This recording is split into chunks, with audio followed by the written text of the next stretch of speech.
はい、では皆さんこんにちは、静けさの森ダイアログシリーズ、今日が最終回になります。本当になんか複数回お付き合いいただいた人もいますかね。ありがとうございます。万博も最終盤に入ってみました。めちゃくちゃ盛り上がりましたね。これからいろいろな評価されていくと思うんですけども、もう来場者、大阪を中心にした来場者の人たちが成功させた万博だと間違いなく言えますし、来場していろいろな未来を感じてくださった皆さんこそがこの万博の最大のレガシーだと僕は思ってますので、ぜひこの終わった後もですね、いろいろなことを皆さんと紡いでいけたらと思います。でそして今日はですね、本当に最終回、スペシャルな明日、明後日のまとめにもつながる中核的なお話をさせていただければと思います。今日はですね、本当にグローバルから SDGs のこの先ですねを実際に世界の最先端で議論をしているお二人をお招きしています。その上でこれからの世界で何が起こっているのかということをですね、ぜひお話しできればと思います。ではまず、慶応大学教授の、蟹江先生、よろしくお願いします。はい、よろしくお願いします。オズです。Sorry そして、もう1名ですね、国連のこのビヨンドラブですね、まさにビヨンド SDGs を研究する、最先端の世界最先端の組織のディレクターでもありチーフキュレーターでもあるオズゼさん、よろしくお願いします。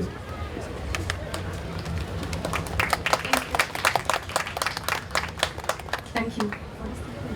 ありがとうございます。ありがとう。Thank you very much. 改めてですね、ちょっとお二人の紹介を、ご自身から少しずつしていただければと思うんですけれども、蟹江さんはね、もう本当に日本の SDGs を代表して世界の中でトップの議論を常にしてくださっている方なんですけど、改めて、はい、ご紹介ください。はい、ありがとうございます。慶応大学の蟹江と申します。宮田さんは一応我々同僚ということで、一応じゃないです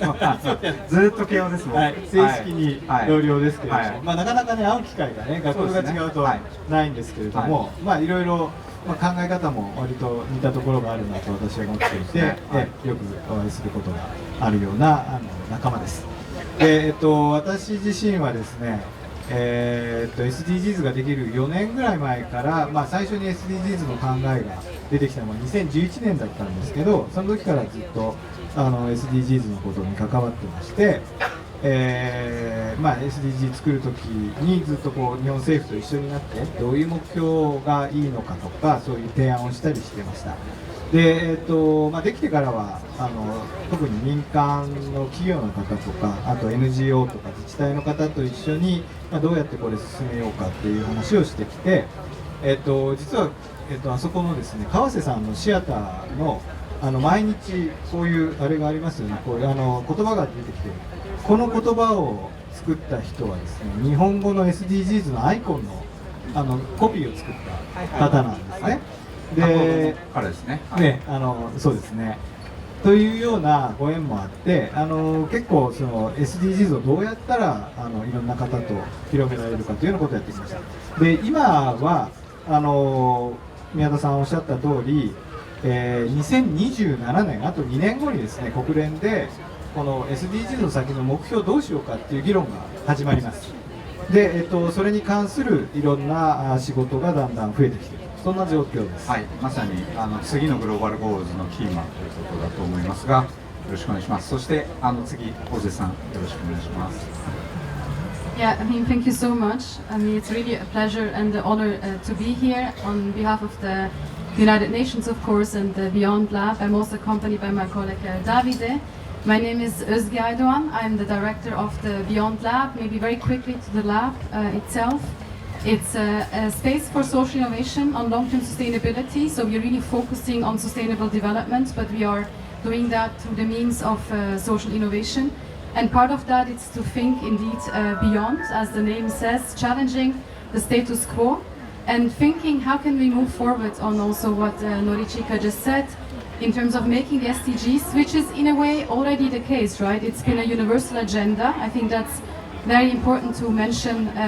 previously the MDGs, for those who have been following the UN and the political process, were less so, but universality, so it belongs to all of us, has been very much anchored in the SDGs, and now we're going to live this forward, and the question is, how do we do that in a creative and also participatory way? And I'm very happy to be here to do this together and shape that already. Thank you so much. Thank you. ありがとうございます。今回はこのような場にお招きいただきまして非常に嬉しくまた光栄に思っております。私は先ほどご紹介があったようにビヨンドラブという組織に属しておりまして、これは国連の組織であります。で今日私の同僚のダビデもおります。でこれは国連の本部の中のあるスペースがありまして、その長期的なその持続的な持続可能な開発目標について考えるソーシャルイノベーションのアプローチを持って考える組織であります。そして現在のその状況を見ながら、先ほどのリーさんがおっしゃったようにこの SDGs をこれからどうしていくのか、もう今すでにこれは世界の問題となっています。これをずっと SDGs のことをフォローしておられる方は MDGs ということもご存知かもしれませんけれども、これはみんなにとっての関わる共通な問題です。でこれをこれからどういうふうにしていくのか、ではどのような形でやっていくのかということを考えるような組織であります。はい、ありがとうございます。では早速本題に一気に入ってきているかと思うんですけれども、まさにさっき谷江さんがお話しいただいたように2027年から、議論が本格するにあたってもう準備が始まっていると思うんですけども、この、今日のテーマですね、 SDGs ビヨンドを考える上での重要な概念っていうのは今どういったものが上がってますか？いろんなところで議論されていて、日本は特に、ウェルビーイングというようなお話がいろんなところでされていると思うんですけど、要は SDGs って経済と社会と環境、この3つを包括的に扱うって言ってるんですけど、今の世の中の政治状況とか見ても分かるんで、やっぱりどうしても経済の側面が前面に出てしまう。もちろんそれは非常に大事ではあるんですけれども、例えば化石燃料ばっかり使ってると環境がどんどん悪くなってしまって、今年もめちゃくちゃ夏すごかったですよね。夏僕も万博してたんですよ。本当にもう大変でした。いや本当に大阪の方々この夏に打ち勝って熱狂を作り上げたので本当にすごいなっていう。僕ももうこんなに焼けながら、もともとめっちゃ白いんですけど今年は真っ黒です、でもね、それがまだ序の口だっていうことなんですね。そうですね、地球沸騰っていう、そうですね、まだあと地球全体で、この倍ぐらいは産業革命前と比べて温暖化が進んでいく可能性が非常に高い。どんなに頑張ってもそれが最低レベルであると、もっと場合によって暑くなるかもしれない。で、そういうことが考えられている中で、やっぱり経済だけじゃなくて環境のこと、社会のことも考えた上で経済を回していく必要がある、そういう考え方ですね。で、一つはだから、ウェルビーイング、あとは、あれですね、ビヨンド GDP っていうことに言われていて、物を作るっていうことで今まで国の尺度にしてきたんだけども、それだけじゃないだろうっていうことですね。そうですね、だから例えばこの万博でやられていることも、これ作って全部壊したら GDP 上がるんですよ全部壊して全部捨てたら GDP 上がる、また作ってみたいな。そうそう、でこれが本当にいいのかってことですけど、もうそうじゃないだろうってことですね。だからどこかに移設して取っといたり、そういうことがプラスに考えられるような尺度が必要になる。そうですね、いや本当にですね、壊そうとする人がいっぱいいらっしゃるんで、森もなんとか守ったんですけど、他のものもできる限り守りたいですね。そうですね、だから守ることが価値になるっていうような、考え方をどうやったら進められるか、そういう議論が今進んでいる。ありがとうございます。素晴らしい。では大瀬さん、ぜひビヨンドラボからの見解をお願いします。Yeah, sure. No, thank you so much. I mean, first of all, I wanted to maybe build on what Professor Norichika said on the concept of beyond GDP. I think it's such an important one because I think, again, moving forward, what has to happen is we have to, of course, continue doing little changes, but actually what we really need is a systems change, right? We really need to have a different system in place that helps restore, I think, the relationship that we have, and in your artwork, this is so much visible, right? the relationship we have with what surrounds us, which is the earth, right? The connectivity. And for that, the way how we design and how we organize our economy is extremely, extremely important. And this is something, again, that is not just for the politicians and the business people to do, but we are all part of society. The way we consume and we produce will influence that as well. And I think there needs to be a movement from the top down, which I believe, maybe just to say, within the United Nations, and I'm very happy to be able to see that Beyond GDP has been picked up as one of the key themes for what's to come after 2030, also as part of the Pact for the Future. But it has to be also a bottom-up, so two ways of change. And that brings me maybe to the point that I actually wanted to say. Where are we going from here, right? And again, I did speak about the relationship, I think, to nature and earth and other beings around us. And one key element of that is regeneration. So it's not just about sustaining what we have, because our previous systems, actually the system that we are in right now, is very much based on what Norichika said, extraction, right? Energy, fossil fuel is an example of that. But in many other ways too. For example, gender equality is another expression of that. We always extract power from one to the other. We have to break that cycle of extraction. And regeneration is a way to actually move away from sustaining to restoring. Because that's in fact what I think a 2030 plus vision should be grounded in. Sometimes, and I stop there, sorry, but people ask me, what would success look like for you, right? There are of course different elements of success, it's complex. But if we, for instance, could speak about the regenerative development goals, how wonderful would that be? And then the question is back to you, so what does that look like, right? Yeah. Thank you very much. では次はお願いします。はい。ですね、先ほど蟹江先生がおっしゃったように、やはりこのビヨンド GDP というのが非常に重要だと思っています。もちろん小さなそのいろいろな変革というのを積み上げていくというのも非常に重要なんですけれども、そのシステム自体を変えていく、あるいはその体系的な変化を作っていくということが非常に重要だと思います。このパーマ会場でもいろいろ目に見えるそのアートワークとかいろいろなものがあったりするんですけれども、でもやはりその経済の中でいろいろなそういった体系的なあるいはそのシステマチックな変化というのを作っていくということが非常に重要だと思います。でこれは政治家だけの問題ではありません。あるいはビジネスマンの問題だけではありません。我々一般社会に住んでいるこの市民、これも私たちもいろいろなその消費を行っています。でその消費の仕方というのがやはりいろいろなことに影響を与えますので、今国連の方でそのビヨンド GDP というのを2030年以降のキーテーマにするというふうに取り上げていただいている、こういったトップダウンの動きというのもすごく嬉しいんですけれども、やはりこのボトムアップの私たちができることからやっていくそのボトムアップの非常に動きというのも非常に重要だと思います。で我々を周りを囲んでいるその自然や地球のことも考えてその今までその持続可能な開発とかそういった持続可能なというふうに言われてきましたけれども、これからはリジェネレーション再生ということが重要だと思います。先ほど蟹江先生が化石燃料とかそういったところからのエクストラクション抽出ということも話もあったんですけれども、それから最近はよくそういうジェンダーイコーリティ、その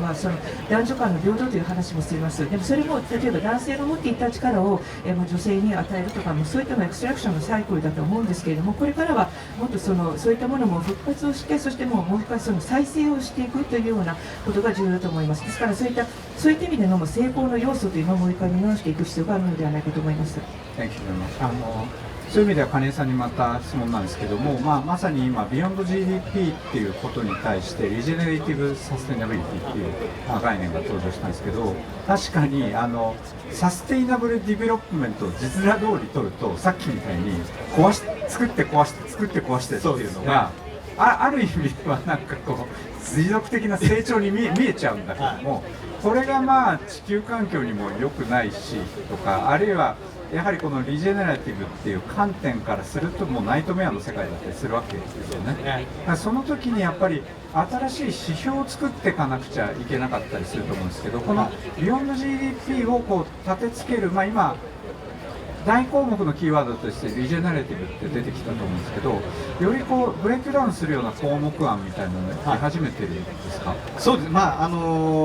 国連ではやっぱりとはいえまだ SDGs の期間中なんですよ。あと5年もある。あんまり大手を振ってそっちにっていうことそうなんですよ。なるほど。あんまり大手を振っては言えないんだけれども、でも準備してないと突然出てきてもできないので、計測可能かどうかはやっぱり評価しなくちゃいけないそうですね。でやっぱりその計測のところは、国連の中で今エキスパートグループですね、専門家が出てきて、ビヨンド GDP どういう測り方があるのかっていう議論が始まっています。なるほど。あとは個別の部分で、例えばジェンダーであったりとか、そのインクルーシブウェルスとかっていうやり方とか、あとヒューマンディベロップメントインデックス、人間開発指標とか、そういうすでに経済だけじゃない指標っていうのがいくつかあるので、そういうのを見直してもっと分かりやすくする傾向です。GDP ってすごい単純で分かりやすいですよね。GDP を作った経済学者もその当時、これちょっとここだけ見るとやばいぐらい分かりやすいから気をつけてねって言ったのに、もうみんなそっちにうわーって言っちゃったんですよね。だから分かりやすいって大事だと。そうですね。分かりやすくて、でもちゃんとオルタナティブであるっていうことが大事ですよね。いやそういう意味ではちょっと大津さんにも伺いたいんですけど、この万博って格好の一つのもしかしたら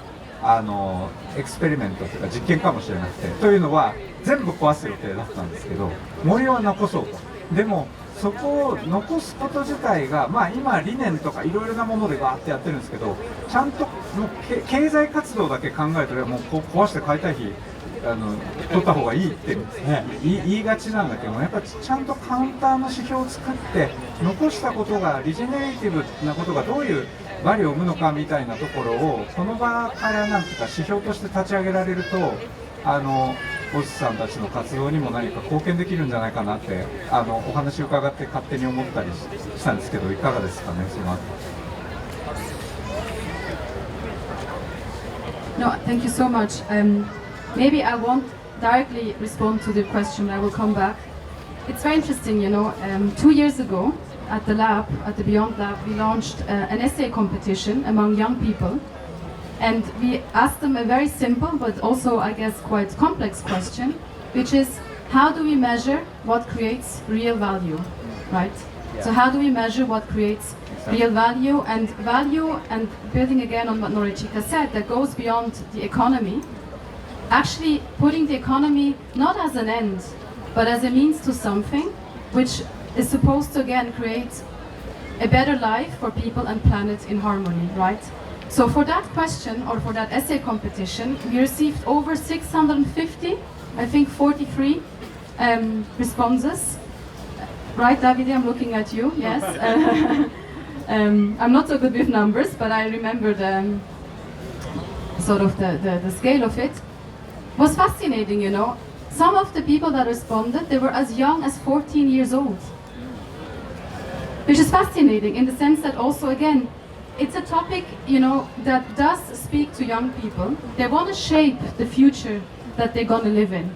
right? And they want to do it in a way that creates, again, value in an inclusive way. And why I'm saying that, because I think, again, then coming back to your question, one of the key elements is also intergenerational equity. It's how we do that also across generations. Because in the end of the day,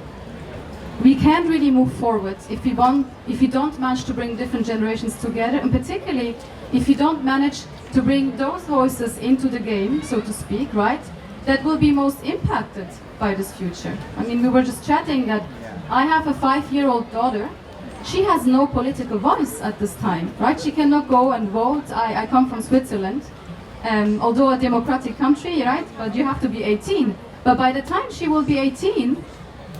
Earth will look very different. So how can we also reinforce, I think, systems and through indicators, for example, that account for the future and also create this accountability overall, right? So ending maybe there, the notion of intergenerational accountability is extremely important. And again, indicators,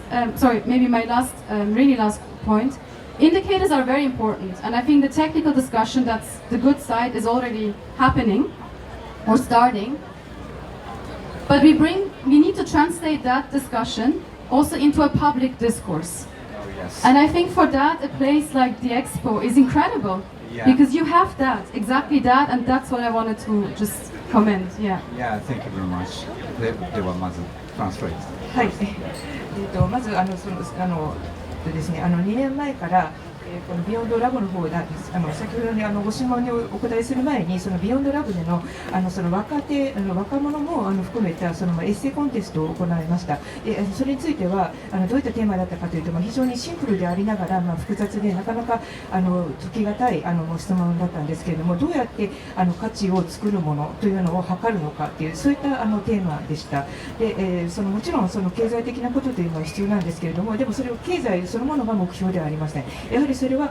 地球あるいはその人類、その生き物にとっての、そのベターライフを作るための手段であるべきだったと思います。でその大体非常に嬉しい驚きだったんですけれども、このエッセイコンテストで大体650ぐらいの応募がありました。でその中には14歳という、非常に若い子どもからの応募というのもありました。でこれが示していることは、やはりこういったことがいかにそういった若い人でさえ響くのかということだと示しているからです。本当にこういったことを考える中で、包摂的に、いろいろなことを考えていかなくてはいけない。なぜかというと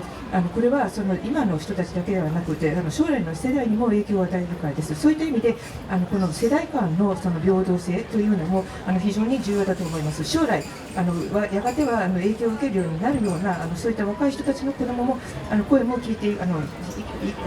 反映していくことが必要だと思います。で私5歳の娘がいるんですけれども、もちろんスイスに今住んでおりまして、スイスに非常に民主的な国ではありますが、やはりその投票権、政治の参画のするには18歳である必要があります。で彼女はもちろんですから、まだその政治的に声を上げることはできないわけですけれども、その将来これから地球がもうどういうふうになっていくのかということが彼女に関わってくるわけなので、やはりそういったその何かのシステムのその指標ですとか何か測るためのものを考える上でも、そういったその未来の視点というのも考えていく必要があります。でそういった意味ではこの万博っていうのは本当に素晴らしい機会だと思います。なぜかというと、そういったことはやっぱりみんなで考えていかなきゃいけないことなので、そういった意味では非常に素晴らしいきっかけなのではないかと思います。はい、まさに最後お話しいただいたこの万博自体がそういう意味では SDGs を踏まえた上でこのウェルビーイングという視点を組み込んだこのグローバルゴールズというのかグローバルビジョンズというですね、それを実はあらゆる展示の中核に据えてるんですよね。でこれは今日も関係者いらっしゃって金井さんも入っていただきながらテーマウィークというのを作ったんですね、8つの。でそのうちの1つが今日ビヨンド SDGs プラスビヨンドなんですけども、それは地球生物多様性だったり、あるいはウェルビーイングだったりヘルスウェルビーイングだったり、これはSDGs と同じ軸ですけどコミュニティだったりとか、こういう8つの軸の中で実は各パビリオンがそれぞれ結構どこに重きを置いて表現しているのかっていうのがあるので、実はここに集っている人たちはいろいろな未来を見てるんですけど、その軸が要になっていることによって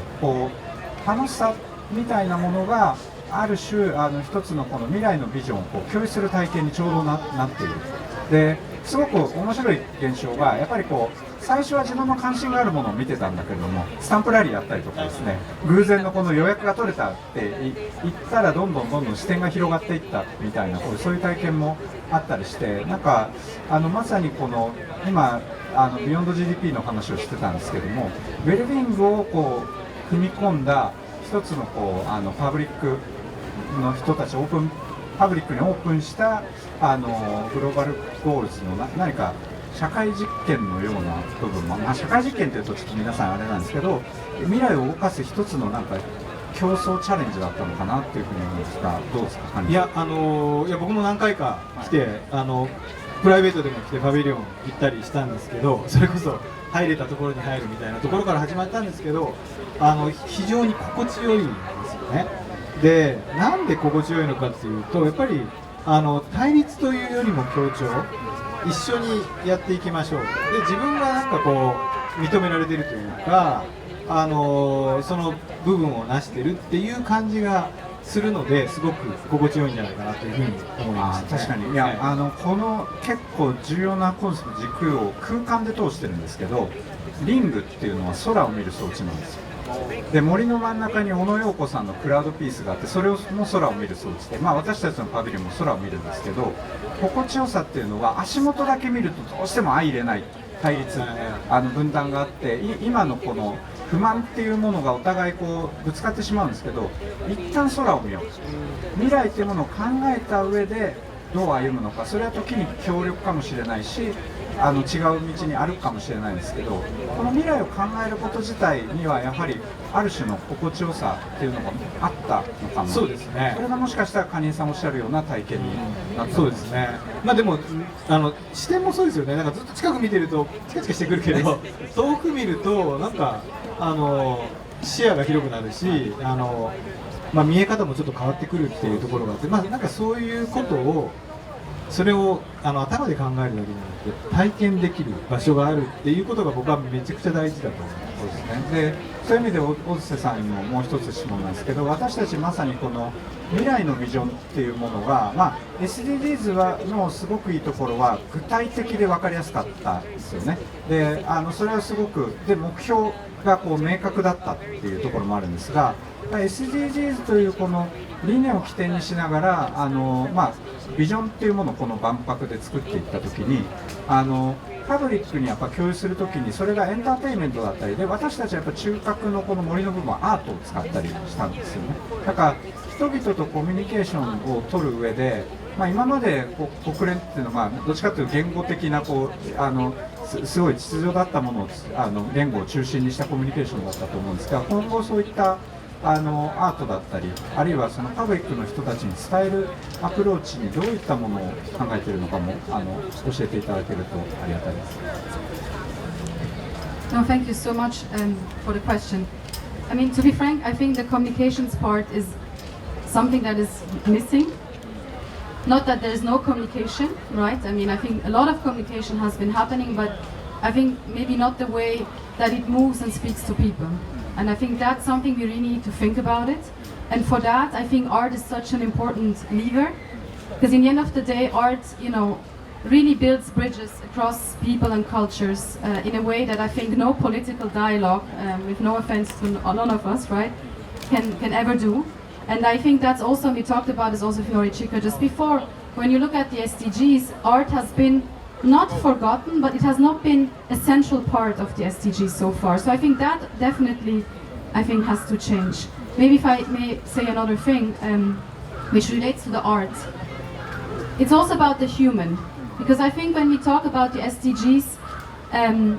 they are nevertheless a very political concept, right? I think it's nice that people now wear these kind of pins, at least where I work in Geneva, there is a big banking sector. And just last week we were in a conference, so people put the pin. But what does it mean to live up to the pin? What does that really mean to implement it? And I think we have to really find a way to communicate about this. The SDGs and honestly overall, and this is the theme, the well-being of all of us, in a way that all of us become agents of change, right? And for that we need to understand, I think, what drives us. And I think what drives us quite a bit, and then I'll stop, these days is fear, right? We like to be in our comfort zones because what's coming, it's something we don't know yet. And we know it's maybe not so good. I mean, we can sense the temperatures going up. We know that probably our kids will have a much more challenging life than we do. But that doesn't mean that we cannot and should not confront it, right? And I think it's important to remind ourselves that we can turn fear into a very, very powerful, important source of action. So that's what I wanted to say, to invite us all to, acknowledge that, but then to say, what, I want to be part of shaping what's to come. Thank you very much. はい、ですね。そうですね、コミュニケーションというところはまさに今少し欠けているところかなと思います。もちろん我々いろんなことを語っているんですけれども、でもやはりどうしてもそれいかに人に響くかということがやはり重要で、そういった意味で少しまだやることがあるのではないかなと思います。そういった意味では非常にアートってそういった意味ではすごく重要だと思います。なぜかというと、アートというのは人の人種やあるいはその文化というの違いを超えて人に何かを物語ることができることだと思います。あまりその政治的な要素というのもありませんし、先ほどカニ先生がSDG のことをおっしゃいましたけれども、本当にそういったこういったことのコミュニケーションを図る上でアートというのは非常に重要ではないかと思います。それから例えば私がいるスイスのジュネーブではいろんな政治家の人たちもこの SDG に関わるこういうバッジみたいなものを券をつけてるんです。それから金融のそのセクターがあるんですけれども、そういったところでもいろんな人たちがそういったバッジをつけてるんですけれども、じゃあいかにそのピンで表そうとしていることをその意味に対して実行していくのかということこそが本当に重要だと思います。でやっぱり重要なことはいろんな人たちのウェルビーイングを実現する上で、私たち自身が変革を起こすことができるエージェントなんだということをそれを実感する必要があるのかなと思っています。それから今いろんな人たちが動機となっているのが恐れだと思います。でそういったものを恐れることを避けて、非常にコンフォートゾーンといわれる自分の居心地のいい場所にいるんですけれども、でもこれから間違いなく地球の温暖化も進んでもっと温度が高まっていくと思います。そして子どもたちは私たちが今いるよりももっと大変な環境で暮らしていかなきゃいけないと思います。でもそういったことを克服していくのにまさに本当にそういったまさに恐れを力に変えて、そしてもそのアクションを起こす源としてやっていく、まずはそういった恐れというのを持っているという私たちの今の現実を認めて、そしてからアクションを取っていくということが重要なのではないかと思います。ありがとうございます。まさにこの未来を感じる力ですよね。少し前まではやはりそれは一部の知識層のある種フィクションなんだっていう批判をされてきたんですが、それがやはりデジタルで可視化し、科学でより精緻に予測することができるようになったことによって未来を変えるモチベーションにもなってきていると。で一方で、今回もう一つの恐れが今まさにお話があったこのエコーチェンバーですよね。同じものを見続けるっていうことによって分断が加速して、であるカウンターパートっていうのはもはやサステイナビリティっていうものを認めなくなってきている、認めないというのか、そういう人たちも出てきている。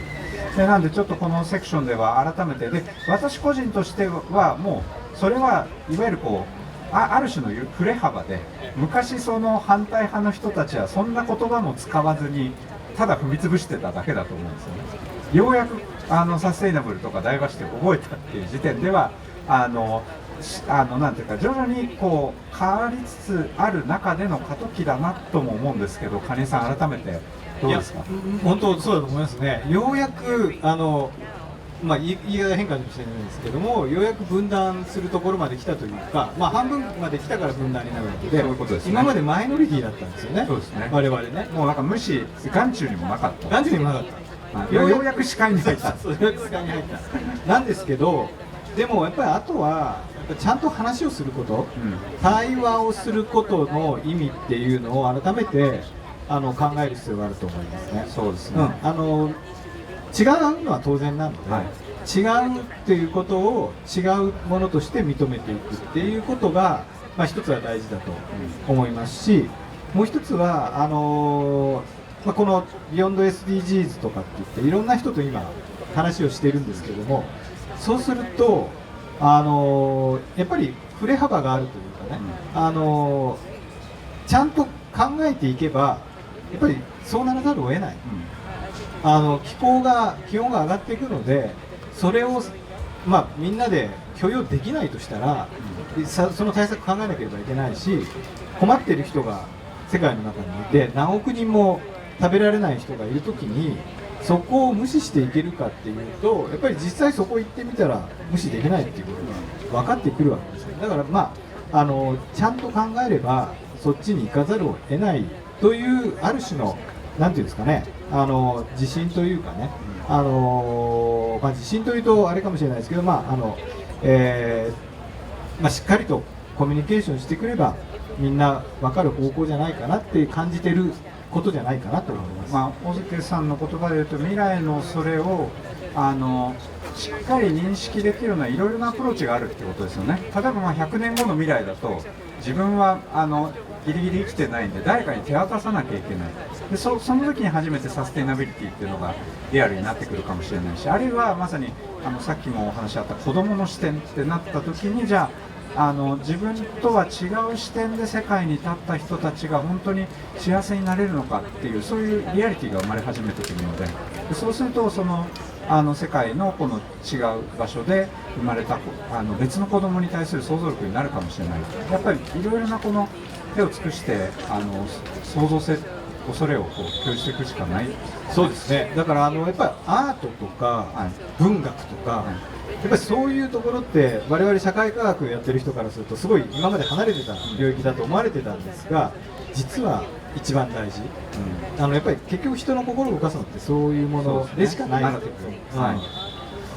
というのをね改めて感じますし、この万博でいろいろ経験しながらやっぱりそうだなというのを改めてすごく感じますね。そうですね。もう各国のナラティブとか各国のビジョンっていうのがあって、やっぱそれを触れて回ると、なるほど未来っていろいろあるんだなって初めて分かるんですよね。本当ですね。で、大菅さん、改めてこの問題ですね。非常にこのサステイナビリティだったりダイバーシティに対するこのアンチの勢力がいる中にどう向き合うのかってことをちょっと改めて伺いたいんです。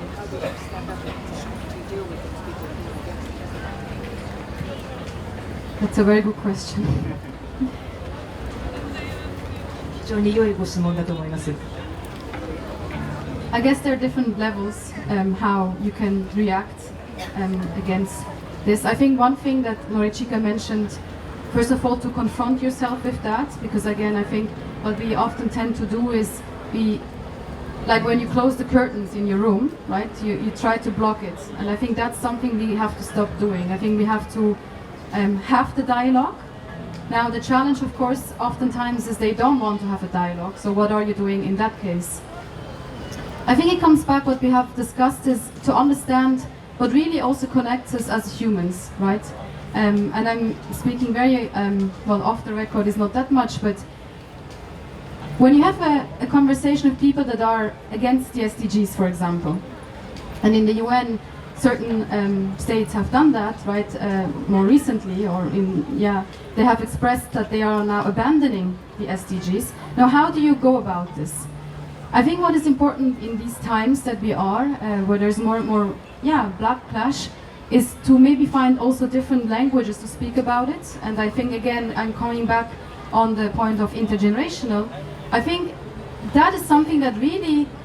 connects us all. I think we all care about, in one way or another, about our children, their future. I hope so, at least, right? So we need to find ways how we can continue communicating a thing about this agenda, but maybe in different ways. But that does not mean, and that's very, very important, to abandon it, right? Because that's sometimes also, I think, what's being proposed. And thirdly, and let me end there, I mean, that's my personal theory, yeah? I mean, I think I'm a pragmatic optimist, otherwise I wouldn't be here today. But I do believe when systems change, because it was mentioned, the transition, I very much agree with that. I think we live in transition times, right? But when transitions change, the old system that is dying, right, the one that we are used to, always tries to fight against the new. That's part of systems theory. Now that's very up there, but that's always been in history. And I think what we need to sort of decide is to say, how can we be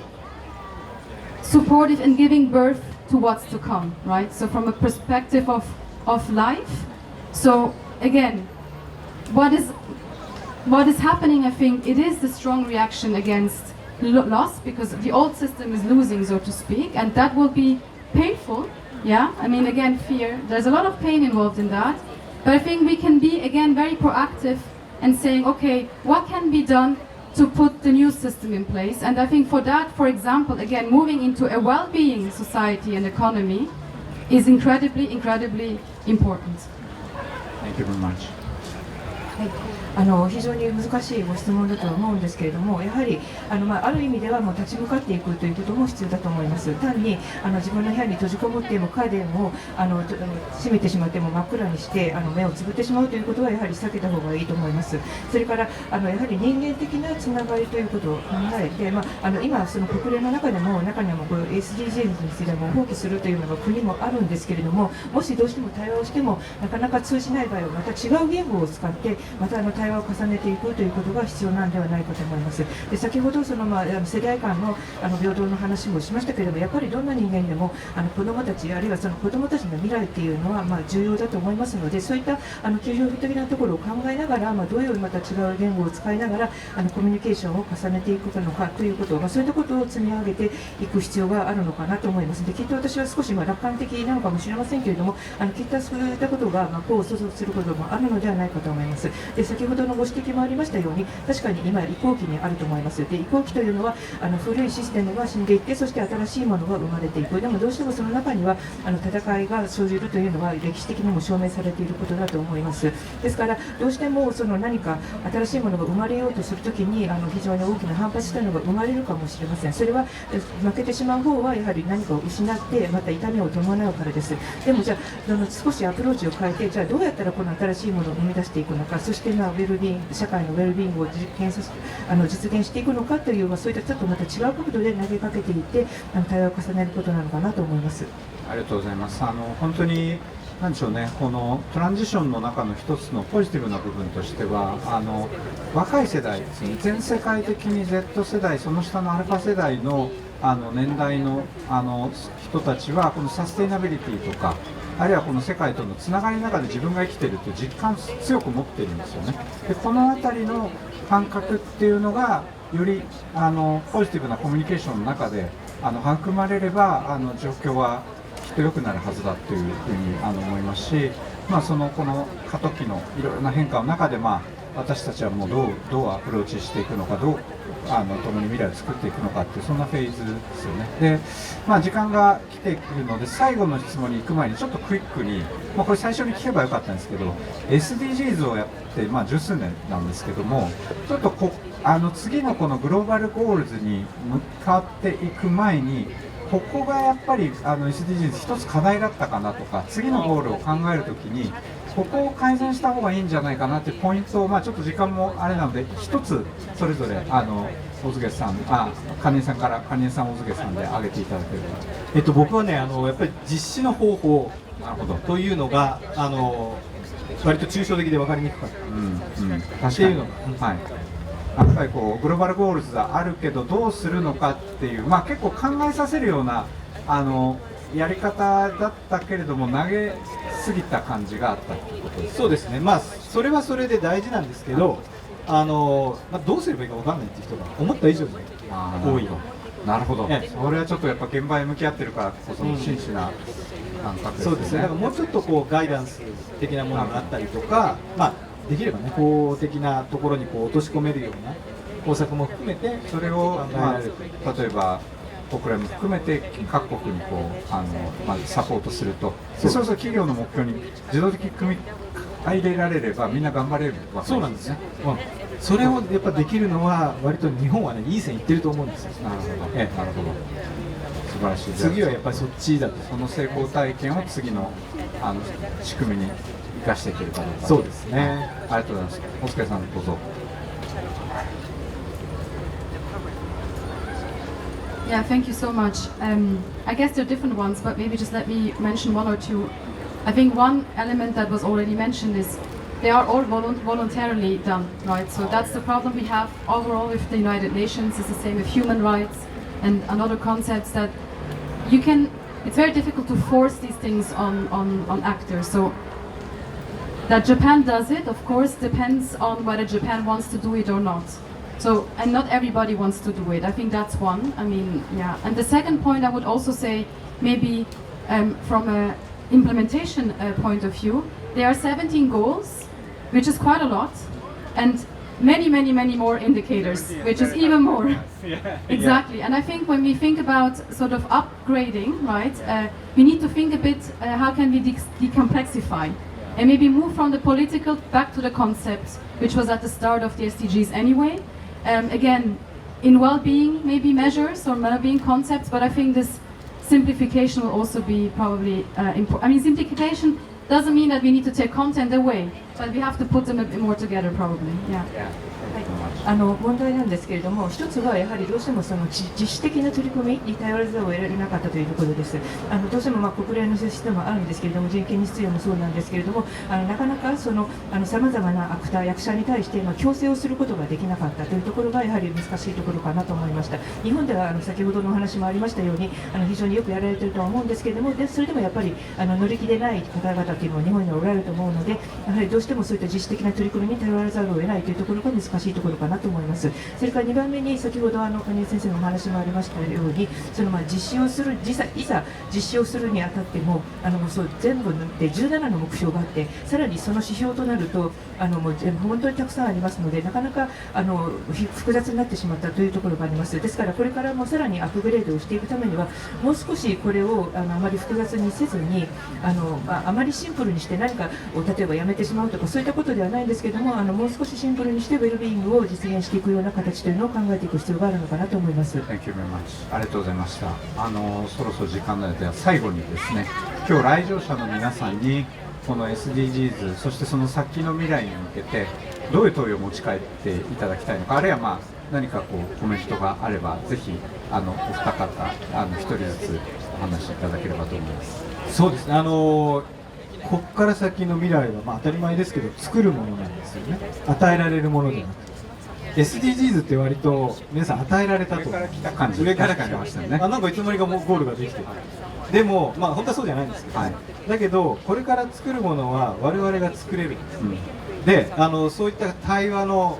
プロジェクトも今始めてますので、ぜひみんなでこの未来の在り方っていうのを考えて、それを対話して作っていく、それをねやりたい。金井さんだけが作るわけではない。僕は作る。みんなで作る。僕はファシリテーターやりましょうって言ってるだけで、みんなでそれを作るように考えていただけるといいんじゃないかな。考えるところから。はい、ありがとうございます。では大津さんよろしくお願いします。Yeah, thank you so much. I just wanted to echo what Norchika just said. I think it's a shared responsibility. Yes, it's all of us that is in this together, as we share one earth that we are calling home. I mean, maybe some have a lot of money and can, space themselves somewhere else, but the reality is for most of us that this is where we are. We really need to take care of our home. And I think this responsibility, and again I mentioned this intergenerational accountability, I think is key. And don't think of the future of a far land, or a land far away, right? The future is now. And I think shaping and co-creating and finding ways of being engaged through communities, right? In your everyday life, the way you talk to your child. I sent my child, for example, to a forest school. I see how her mind has changed. She's so much more respectful for nature, or with nature. There are small steps, but together,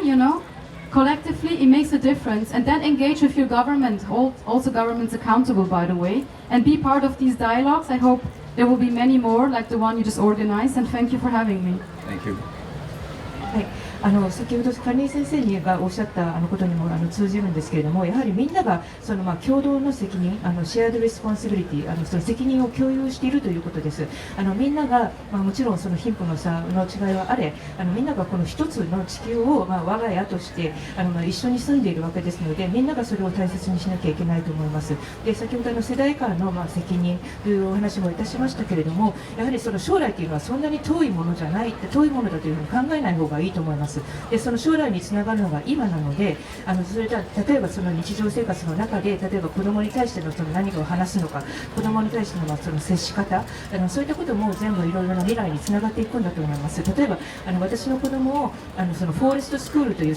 森の中で少し体験をするような学校に送ったんですけれども、そこに送ってから確実に私の子どもはもっと自然に対して敬意を払うようになりました。ですから、そういったその我々が日常の中でその未来に向かってできる、今できることということを考えることが重要だと思いますし、そこにさらに政治家なんかも含めて、いろいろな対話を重ねていけばいいのではないかと思います。ありがとうございました。本当にこれをもってダイアローグが最終章になるんですけれども、この万博を通じて皆さんがたくさんの未来を感じてくださった、でそこにワクワクをしてくださったことって本当にすごく大事なレガシーで、そして今日お二人がお話ししたように、それは共に作り上げるものだし、だからこそ責任を伴うものですよね。かつてはやっぱり誰かが作った与えた未来っていうのを、ワクワクして見るだけだったんですけども、でも自分で作る未来ってもっとワクワクするはずなんですよね。でその